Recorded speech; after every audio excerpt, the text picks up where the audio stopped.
Ito na po yung request ninyo na mini custard na lulutuin daw natin sa ating steamer. Siyempre may mga upload na po tayo nito pero niluto po natin yun sa ating oven. Kaya meron po nitong nag-request na gusto niya pong makita yung gawa po natin sa ating steamer. Kaya simulan na po natin. At para po sa mga bago po natin na followers na hindi po nila nakikita yung recipe natin dito, kaya ito na po Ang uunahin lang po natin gagawin ay mag-caramelize lang po tayo ng 1 cup ng white sugar at lagyan lang po natin ito ng 1/3 cup na tubig. And then tunawin ng kaunti at isa lang po natin ito. At pakuluan lang po natin ito hanggang sa ito'y lumapot na yung halos nag-amber na po yung kulay niya. At pag ganito na po yung kulay ng ating asukal mga ga, ay agad na po natin itong ilipat dito sa nakahanda na po natin na hulmahan. Pagkasyahin lang po or i-divide lang po natin dito yung ating caramelized sugar dito sa ating 15 pieces na 7 by 3 cm na hulmahan. Pagkatapos itabi lang muna natin ito, dito naman tayo sa ating flan mixture. At dito sa ating flan mixture ay meron tayo ditong 3 piraso ng medium na whole eggs. At lagyan natin ito ng 1 cup ng condensed milk and din haluin lang muna natin.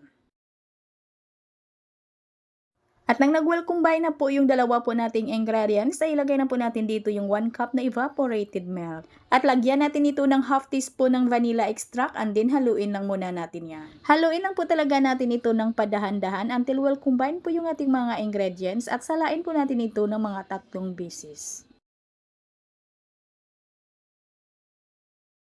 At ilagay na po natin dito sa ating mga hulmahan at i-divide lang po natin yan, tansyahin lang po natin yung ating mixture. At pagkatapos ay isit aside naman natin ito, dito naman tayo sa ating cake butter mixture. So dito sa ating mixing bowl, meron na po tayo ditong 3 piraso ng egg yolk mula po ito sa medium na itlog at lagyan natin ng 1/4 cup ng white sugar at 1/4 teaspoon ng iodized salt. At half teaspoon ng vanilla extract at dito gagamit po tayo ng ECC chiffon oil. At maglagay lang po tayo dito ng 1/4 cup. At 1/4 cup din ng ating evaporated milk and then haluin at nang halos matunaw na din po yung ating mga dry ingredients.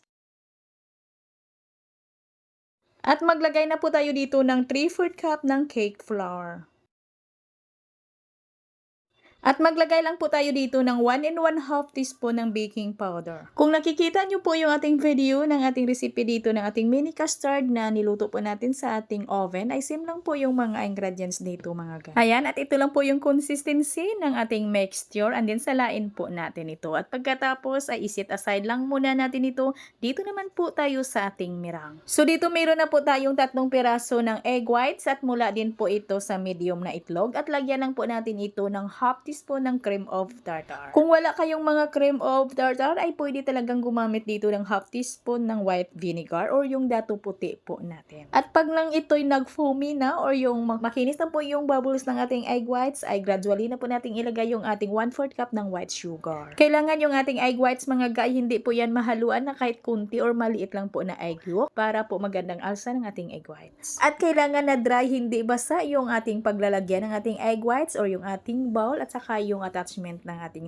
hand mixer. At nang naubos na po nating nailagay lahat yung ating asukal ng pautay-utay, ay batihin lang po natin hanggang sa maging ganito na po yung consistency ng ating egg whites.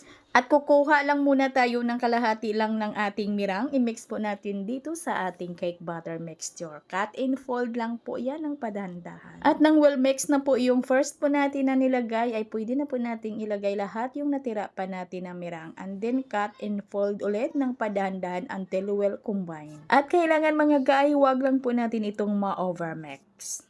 At saka i-divide na din natin ditong ilagay dito sa naka-ready na po natin na flan mixture. At kung sa oven nyo po lulutuin ito mga ga, ay ilagay lang po natin yung ating time baking doon sa ating caption. At kailangan ay mag-bin marimitod lang po kayo pag sa oven nyo po ito lulutuin. At ganun din, mainit na po yung oven natin. Kailangan na mainit bago po natin ito isala. At sa ating video ngayon, sa steamer po natin ito lulutuin. Kaya kailangan ay kulong-kulo na po yung ating tubig bago po natin ito isala. At kailangan po ay mahina lang po talaga yung apoy ng ating kalan dito at lutuin po natin ito sa loob ng 40 minutes. Ito lang po yung apoy ng ating kalan mga ga. Mahina lang po talaga.